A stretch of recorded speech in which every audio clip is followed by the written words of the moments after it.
Kembali saya sapa kita semua. Salam, selamat pagi. Ya, pada pagi hari ini kita akan merenungkan satu tema, yaitu bersyukur. Saya mengajak di dalam membuka Alkitab kita, atau saya baca bagi kita satu ayat saja di dalam 1 Tesalonika, pasalnya yang kelima, ayat ke-18. Satu ayat ya. Saya membacanya bagi kita semua. Firman Tuhan berbunyi, mengucap syukurlah dalam segala hal, sebab itulah yang dikehendaki Allah di dalam Kristus Yesus bagi kamu. Sekali lagi, mengucap syukurlah dalam segala hal, sebab itulah yang dikehendaki Allah di dalam Kristus Yesus bagi kamu. Bapak Ibu yang dikasihi Tuhan, ayat tentang mengucap syukur ini tidaklah asing di telinga kita, bukan? Jika situasi kita sedang baik, atau dengan kata lain, hampir semua hal berjalan sesuai dengan rencana kita, tentulah ayat ini dengan mudah kita aminkan. Ya, kita aminkan. Namun, jika situasi sedang susah, bahkan sangat menyakitkan menurut kita, mungkinkah ayat ini yang telah kita baca bisa kita katakan kembali? Mungkin juga kita sedang menghela nafas. Ya. Kita bersuara lirih di dalam hati sambil berkata kepada Tuhan, apakah saya masih harus mengucap syukur kepadamu ya Tuhan? Sedangkan situasi yang saya alami selama ini begitu buruk, bahkan tidak sesuai dengan harapan saya. Apakah bagi kita masih ada ucapan syukur kepada Tuhan? Namun saudaraku yang dikasihi Tuhan, firman Tuhan hari ini memberikan kita suatu, mengingatkan kita, bahkan juga menantang kita, diri kita, dengan suatu perintah yang begitu tegas, yaitu dikatakan mengucap syukurlah dalam segala hal. Hal ini tidak hanya dalam hal-hal yang baik Bapak Ibu, tetapi dalam segala hal yang dituliskan di dalam firman Tuhan ini melalui Rasul Paulus. Termasuk di dalam penderitaan, termasuk di dalam kehilangan, kekecewaan, di dalam sakit penyakit, di dalam sukacita yang kita alami, kehilangan, ya, bahkan lain-lain hal. Bapak Ibu yang dikasihi Tuhan, saya sedikit sharing terkait di dalam persiapan kami di dalam pernikahan ini. Bapak Ibu, kami sempat diliputi oleh rasa takut dan kekhawatiran pastinya. Kami bertanya-tanya dan sedang bergumul kepada Tuhan. Ketika kami bergumul, kami bertanya kepada Tuhan, Tuhan, bagaimana masa depan kami setelah menikah nantinya? Tuhan, dari mana kami mendapatkan uang yang begitu besar? Tuhan, apakah keluarga kami akan mendukung kami sepenuhnya? Bahkan juga siapa yang akan membantu kami nanti, baik itu di Nias maupun di Jakarta. Bahkan kapan semuanya akan siap untuk melakukan semuanya ini. Dan bagaimana jika ada hal-hal yang tidak sesuai dengan harapan? Bapak Ibu, begitu banyak pertanyaan-pertanyaan yang kami tanyakan kepada Tuhan. Namun di tengah semuanya itu kami memilih untuk terus berdoa, berharap, menaruh semuanya kepada Tuhan, menaruh pengharapan sepenuhnya ke dalam tangan pemeliharaan Tuhan. Kami mendoakan setiap proses demi proses, hal-hal yang kecil seperti cuaca, acara, agar Tuhan memberi yang cuaca yang cerah. Kami juga serahkan perjalanan yang cukup jauh, yang cukup panjang Bapak Ibu, agar Dia menopang dan melindungi. Puji Tuhan, Tuhan menjawabnya. Tuhan mendengarkan doa kami. Tuhan menyendengkan telinga bagi kami, bagi orang-orang yang sedang menaikkan pergumulan kepadanya. Sehingga acara demi acara kami, khususnya di Nias, dapat berjalan dengan baik, dengan sukacita yang kami alami. Bahkan tidak ada satu hambatan, tidak ada satu kendala. Semuanya berjalan dengan baik, dengan sesuai dengan rencana yang telah direncanakan. Itulah sebabnya kami sangat bersyukur. Ya, kami sangat bersyukur. Kami menaikkan ucapan syukur yang begitu tulus kepada Tuhan atas setiap penyertaan dan pertolongannya yang begitu nyata bagi kami khususnya.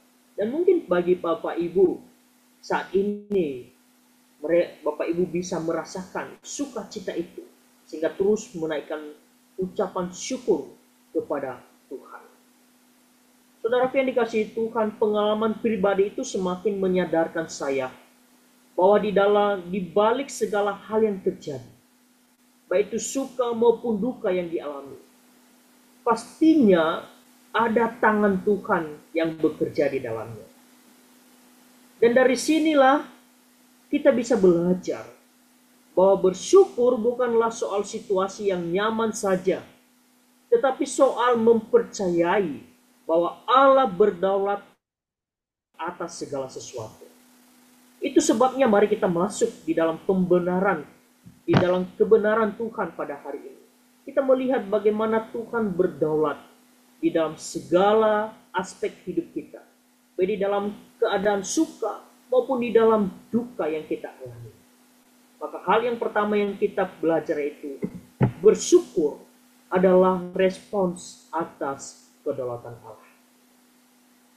Bapak Ibu yang dikasihi Tuhan, Rasul Paulus menulis surat ini kepada jemaat di Tesalonika yang sedang menghadapi tekanan, penderitaan, dan penganiayaan. Mereka adalah jemaat baru yang bertumbuh di dalam iman. Namun Bapak Ibu, mereka ini dikelilingi oleh tantangan-tantangan sosial, budaya, dan bahkan kekerasan karena iman mereka kepada Kristus.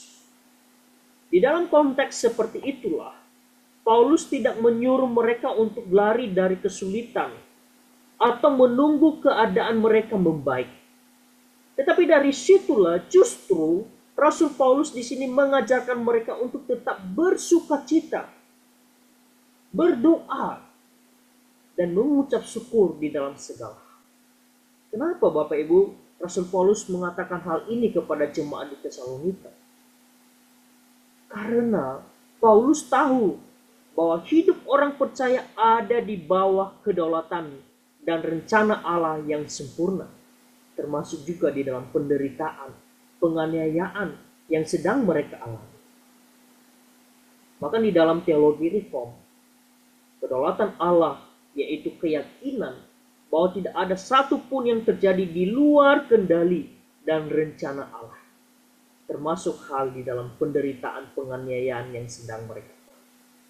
Jadi di sini Paulus mengajarkan bahwa syukur bukanlah hasil dari situasi yang begitu sempurna, tetapi salah satu respons hati yang percaya bahwa Allah memang memegang kendali kehidupan kita, bahkan di dalam segala sesuatu, di dalam segala perencanaan Tuhan memegang kendali.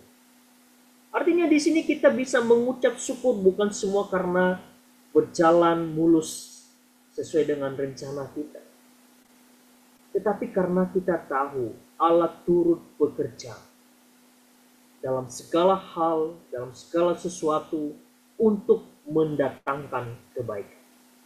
Bahkan juga Allah tidak pernah meninggalkan anak-anaknya. Di dalam Ibrani pasal 13 ayat 5. Dan Allah juga mengizinkan semua hal itu bisa terjadi untuk maksud kekekalan yang baik di dalam kehidupan kita di dunia ini. Jadi Bapak Ibu, bersyukur adalah pengakuan iman kita bahwa Allah yang berdaulat tidak pernah keliru mengatur kehidupan kita. Bahkan ketika jalannya tidak kita pahami, ada aja yang kita jalani di dunia ini tidak sesuai rencana, bahkan tidak pernah kepikiran di dalam diri kita. Kita bisa jalani. Itu semua karena penyertaan Tuhan. Contoh hal di dalam Alkitab yang kita bisa lihat seperti Yusuf. Yusuf dijual oleh saudara-saudaranya.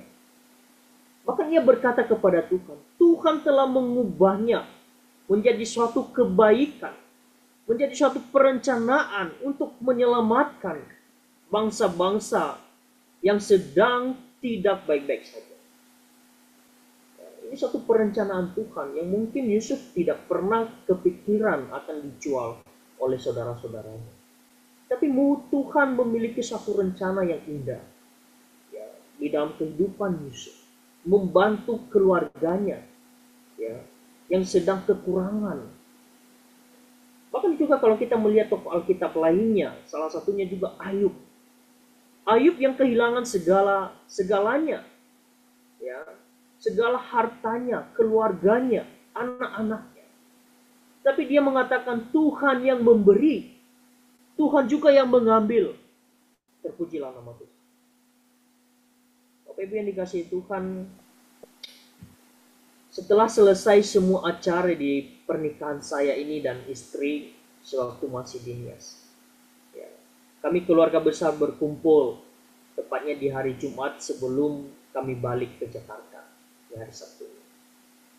Jadi kami berdua mengucap syukur kepada keluarga besar kami ya, yang telah mendukung, memberi waktu bahkan tenaga untuk mensukseskan akan acara kami ini. Di dalam sharing-sharing kami itu satu hal yang papa saya katakan kepada kami, dia mengatakan seperti ini. Terpujilah nama Tuhan. Acara demi acara dapat berlangsung dengan baik. Dia sharing kepada kami. Dan dia mengatakan, saya merasa ada suatu keajaiban dari Tuhan di dalam acara kita ini. Kenapa saya katakan demikian? Karena dari awalnya memang anak kami Robin ini mengatakan kepada kami kedua orang tuanya, dia mau menikah. Dan di situ kami berdua, yaitu papa saya dan istri papa, berpikir dan bergumul. Dari mana kita berdua ini mendapatkan uang? Sedangkan kita berdua ini sedang di dalam keadaan pemulihan dari sakit penyakit. Ya. Sehingga pada waktu itu pun saya ditelepon oleh Robin dan mengatakan kepada kami berdua, dia mengatakan, jangan terlalu memusingkan akan hal itu. Dan dia hanya mengatakan kepada kami, kita serahkan semuanya ke dalam tangan pemeliharaan Tuhan. Dan kita doakan sama-sama rencana sukacita ini. Dan papa saya melanjutkan, dia mengatakan kepada kami, bahkan saya heran ya. Saya heran. Setelah selesai semua acara kita saksikan sendiri. Ada aja berkat yang mengalir yang Tuhan berikan. Bahkan secara manusia kalau bisa saya katakan, kita tidak malu dengan masyarakat juga. Kita berikan dengan suatu totalitas yang memuaskan bagi mereka. Karena pada saat itu kita lunaskan semua dalam pengertian kalau dinas itu melunaskan utang-utang ya, kepada mereka. Dan puji Tuhan, tidak ada utang kita di kampung kita ini. Ya, tidak ada utang kita. Ya, mungkin kalau menikah di Nias pasti dikatakan kalau selesai menikah itu pasti banyak utang seperti itu ya. Apa saya bisa mengatakan kita nggak ada utang ya di kampung kita ini khususnya. Dan dia mengatakan kepada kami, bahkan sampai-sampai saya merinding melihat dan menyaksikan karya Tuhan, kebaikan Tuhan bagi kita di acara. Bapak Ibu yang dikasihi Tuhan, ketika kami mendengarkan hal itu, kami juga menyaksikan bersama-sama. Dan saya secara pribadi juga merasakan bahwa Tuhan begitu baik. Tidak pernah meninggalkan kami. Bahkan kita semua yang ada saat ini. Dari hal itu saya merenungkan satu hal. Bahwa ketika kita menyerahkan semuanya ke dalam tangan pemeliharaan Tuhan, setiap hal yang telah kita rencanakan, setiap hal yang akan kita lakukan ke depan, perencanaan masa depan kita, Tuhan bukakan jalan. Sangat nyata. Ketika papa saya mengatakan kepada kami, kita tidak ada utang lagi di kampung ini, karena kita sudah lunasi semuanya. Bahkan kita memberikan totalitas yang memuaskan bagi masyarakat kita. Wah, hati saya lega ketika saya mendengarkan hal itu, Bapak Ibu. Hati saya begitu lega. Saya bilang, puji Tuhan. Tuhan begitu baik. Karena kenapa? Satu kekhawatiran bagi kami juga. pada waktu itu ketika akan diadakan acara di Nias, ya, khususnya di Nias, ya, wah begitu pasti kita seumur hidup nih pasti ada utang seperti itu ya, dan pasti sampai anak cucu buyut kita pasti berutang gitu. Tetapi puji Tuhan, penyertaan Tuhan, pemeliharaan Tuhan. Tetapi Bapak Ibu yang dikasihi Tuhan, sebagai pertanyaannya bagi kita semua, apakah di waktu itu saja kita mengucap syukur kepada Tuhan?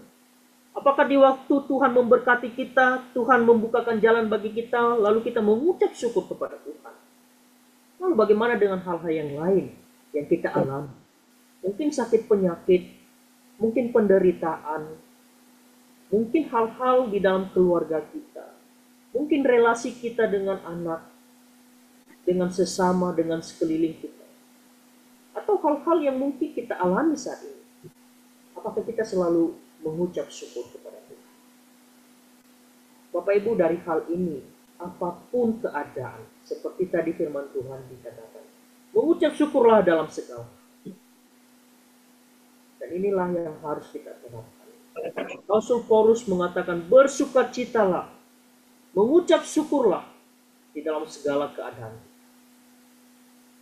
Saat kita kehilangan sesuatu, kita tetap bisa berkata, Tuhan tahu yang benar.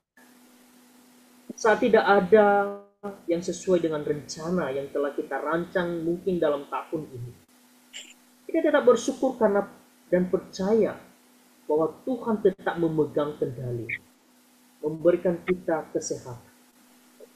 Bahkan ketika air mata jatuh, hati tetap berkata, terima kasih Tuhan, Engkau tetap setia di dalam hidup. Bapak Ibu yang dikasihi Tuhan, inilah karya Allah. Inilah kedaulatan Tuhan. Inilah yang telah Tuhan nyatakan di dalam diri kita. Dan kita bisa rasakan sampai saat ini. Kita bisa mengucap syukur di dalam kedaulatan Allah, di dalam penyertaan Tuhan, di dalam pimpinan Tuhan yang kita bisa alami. Itu hal yang pertama yang kita pelajari. Yang kedua, bersyukur adalah buah dari hidup di dalam Kristus. Ketika tadi Rasul Paulus berkata di dalam ayat 18 tadi, dikatakan, sebab itulah yang dikehendaki Allah bagi kamu.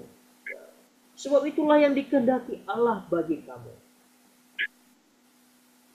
Jadi Allah di sini ingin menekankan bahwa kemampuan untuk bersyukur dalam segala hal bukan berasal dari kekuatan manusia, tetapi dari relasi kita dengan Tuhan. Nah, jadi bagaimana saat ini hubungan kita, relasi kita dengan Tuhan? Apakah baik-baik saja? Atau sedang di dalam proses? Ya, memang kita sedang di dalam proses tetap berkomunikasi dengan Tuhan. Atau ada yang sama sekali tidak berkomunikasi dengan Tuhan. Relasi dengan Tuhan itu putus. Salah satunya mungkin berdoa hal-hal yang kecil, membaca firman Tuhan, beribadah kepada Tuhan. Apakah relasi kita ini selalu terhubung dengan Tuhan setiap hari atau tidak? Inilah pergumulan kita. Dan mungkin Bapak Ibu bisa menjawab di dalam hati masing-masing. Tetapi di dalam teks ini mengatakan bagi kita bahwa salah satu hubungan yang baik, buah dari hidup di dalam Kristus untuk tetap bersyukur adalah bagaimana kita memiliki relasi yang baik dengan Tuhan.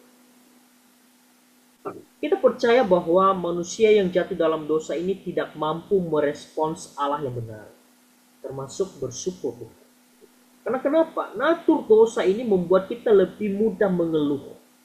Ya, manusia sangat mudah mengeluh, bahkan menyalahkan, dan hidup ketidakpuasan, Bapak Ibu. Ya, sehingga akhir-akhir ini banyak yang korupsi ya, di negara kita. Karena ketidakpuasan, karena tidak memikirkan hal-hal yang baik di dalam kehidupan berkeluarga mereka.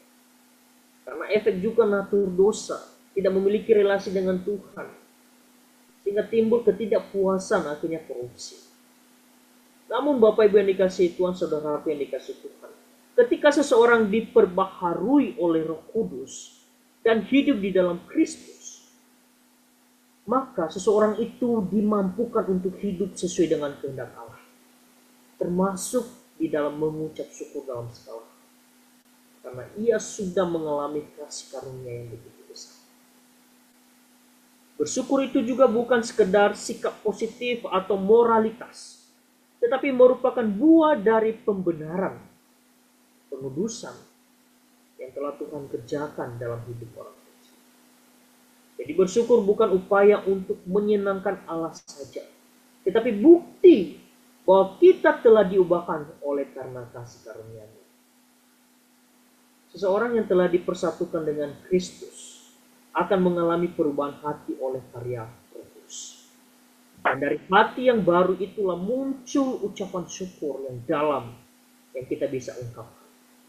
Bukan karena kondisi selalu baik Bapak Ibu, tetapi karena ia tahu bahwa Kristus sudah menebusnya dan menyertainya dalam segala situasi.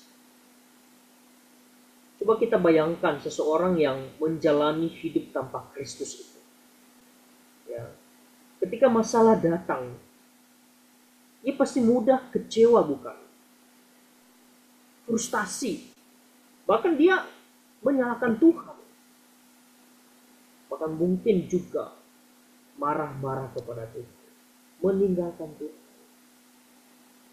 Tetapi Bapak Ibu yang dikasihi Tuhan, saudaraku, orang yang hidup di dalam Kristus akan berkata seperti yang Rasul Paulus katakan tadi.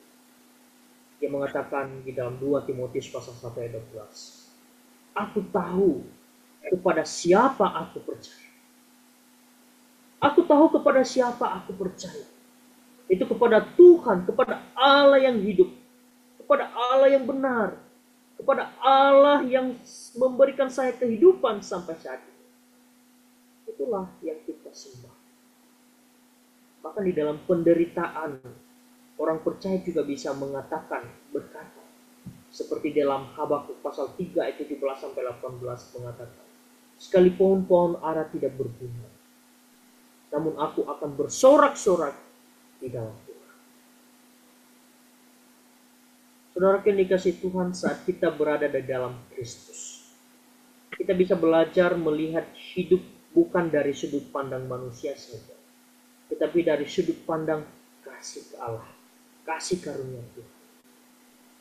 Kita tidak lagi bersyukur karena semua hal berjalan lancar, tetapi karena kita tahu bahwa Kristus telah memberi yang paling berharga, yaitu satu keselamatan dan kehidupan yang kekal di dalam diri kita bagi orang-orang yang berdosa.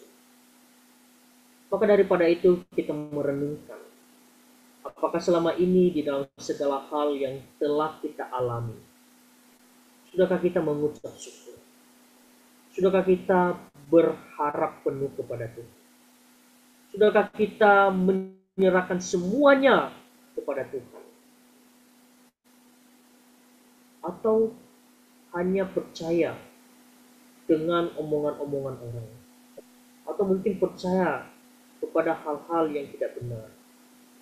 Atau mengandalkan sepenuhnya kepada teman, kepada manusia?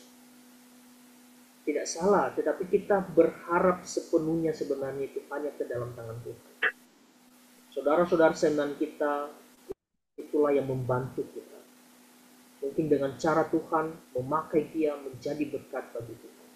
Bahkan juga sebaliknya, kita juga bisa menjadi berkat bagi banyak orang. Maka daripada itu, selalulah mengucap syukur dalam segala hal Bapak Ibu. Dalam segala aspek hidup kita. Dalam segala hal-hal yang kita alami saat ini. Mari kita terus mengucap syukur. Hanya mereka lah yang hidup di dalam Kristus yang mampu bersyukur secara sejati. Karena dari relasi dengan Kristus, lahirlah hati yang mengerti bahwa kasih karunia-Nya cukup dalam segala musim kehidupan kita. Maka daripada itu, sebagai kita anak-anak Tuhan, hendaknya kita selalu bersyukur di dalam segala aspek hidup kita ini. Sebab kita telah merasakan kasih-Nya, kita telah merasakan kasih karunia Tuhan. dalam keselamatan dan kehidupan yang kekal yang telah Tuhan berikan bagi kita. Kiranya kebenaran firman Tuhan yang sangat singkat ini dapat menolong kita kembali, dapat mengingatkan kita kembali untuk terus memiliki hubungan relasi yang baik dengan Tuhan. Dan kita mengetahui di dalam segala perjalanan kita, Tuhan tidak pernah meninggalkan kita. Kasih Allah terus nyata. Dan hendaknya kita selalu terhubung dengan Tuhan, memiliki relasi yang intim dengan Tuhan, baik di dalam doa-doa kita, di dalam ibadah kita, bahkan juga di dalam kita membaca kebenaran Tuhan, sehingga kita bisa juga melakukannya, menjadi berkat bagi banyak orang, dan senantiasa menjadi garam dan terang di dunia yang gelap. Amin. Untuk firman Tuhan, mari kita berdoa.